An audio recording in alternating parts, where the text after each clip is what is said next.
Hi po, question lang. Nag-stop kasi ng hulog asawa ko noong 2021. Tumigil kasi sa work. Then balak naming maghulog ngayon. May months ba kaming dapat hulugan muna para ma-file namin yung maternity benefits?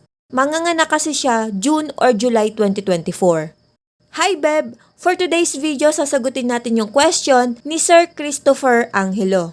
Sir, 2 qualifying months ang ipapakita ko sa inyo dahil magkaiba po ang semester of contingency ng June at ng July. Let's say ang EDD ng asawa mo ay June 2024 at para malaman kung siya ay qualified sa maternity benefits, exclude natin ang semester of contingency ng asawa mo na mula January 2024 to June 2024. Now, ang magiging qualifying months niya ay mula January 2023 to December 2023. Diyan po magseselect ng at least 3 to 6 highest monthly salary credits at syempre dapat may hulog siya sa nasabing qualifying period para makompute ang maternity benefits niya.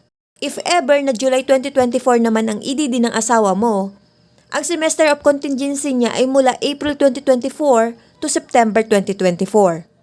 Now, ang magiging qualifying months naman niya ay mula April 2023 to March 2024.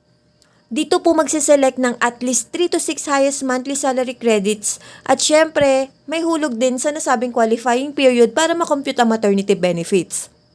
Since hindi kayo sure kung kailan talaga siya manganganak, I suggest na mag-continue kayo ng contribution hanggang March 2024.